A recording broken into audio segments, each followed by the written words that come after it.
actuellement, je fais des études pour être éducatrice spécialisée. Je suis en 2e année. J'ai fait mes études au lycée et au collège Émile Zola. Étant enfant, j'ai toujours aimé le monde du cinéma, le théâtre. J'ai toujours aimé l'expression orale, corporelle. J'ai toujours aimé le jeu théâtral. Et j'ai eu la chance au collège Émile Zola de participer à un festival international de théâtre. On a gagné le prix en France. On est parti en Bulgarie pour faire ce festival. Donc j'étais très jeune, j'étais en 5e. Et c'est de là, je pense, que je me suis dit, ok, le monde du spectacle, et pourquoi pas la branche du cinéma, j'aime beaucoup. Il y a 2 ans, vous étiez à ma place. Oui. Et est-ce que donc, le fait de parvenir à l'inscription de la mission locale vous a fait en sorte de percevoir un tremplin? J'ai appris beaucoup de choses, j'ai fait des belles rencontres et j'ai passé un bon moment, notamment avec Cité Vidéo. Donc on a pu interviewer Yohan, je me souviens très bien, c'était un bon moment que j'avais passé.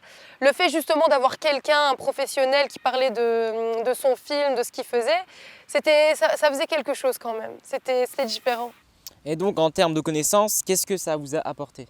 Ça m'a permis de me rendre compte d'une chose, c'est que tout le monde peut faire ça. C'était pas si compliqué que ça, il n'y avait pas de formation et ils étaient tout autant intéressés que moi. Donc ce que j'ai appris, c'est que l'audiovisuel, c'est une belle curiosité pour les personnes qui ne connaissent pas.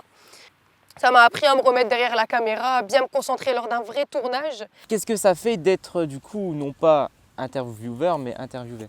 Vous pouvez tant être derrière la caméra que devant la caméra. Il faut oser, il faut faire des projets et pourquoi pas se faire connaître dans ce qu'on aime. Ça, c'est comme vous voulez. Si vous souhaitez vous faire connaître votre œuvre ou même tout ce que vous faites dans la vie, n'hésitez pas, faites-vous un carnet d'adresses. Et justement, le fait d'avoir interviewé une personne qui a réussi dans ce milieu, est-ce que cela vous a motivé? On peut tous réaliser nos rêves. Il faut se remettre en question dans notre vie et se dire, est-ce que j'ai la capacité de le réaliser? Est-ce que je peux devenir réalisatrice? Par où je dois passer? Quels sont les contacts que je dois avoir? Qui je dois rencontrer? Quelles sont les démarches à faire? Où est-ce que je dois aller? C'est toute une organisation pour réaliser son rêve. Donc après cette interview, après cette petite expérience qui vous a apporté, quelles ont été vos démarches par la suite?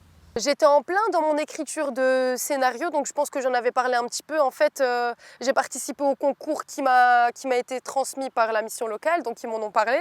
Un concours d'écriture de scénario. Et donc ça s'est très bien passé, il y a eu une présélection. Donc au départ c'était plus de 500 groupes, en sachant que par groupe il y avait 5 personnes. Et au final j'ai fait partie des 10 derniers, puis des 5 derniers groupes. Donc c'était assez sélectif. Et c'est là en fait, quand on observe les choses, qu'on se rend compte de sa progression, qu'on peut le faire. C'est un début. Il faut passer par là, il faut se rendre compte qu'il y a une évolution pour se dire je peux le faire et je peux aller au bout de mes rêves.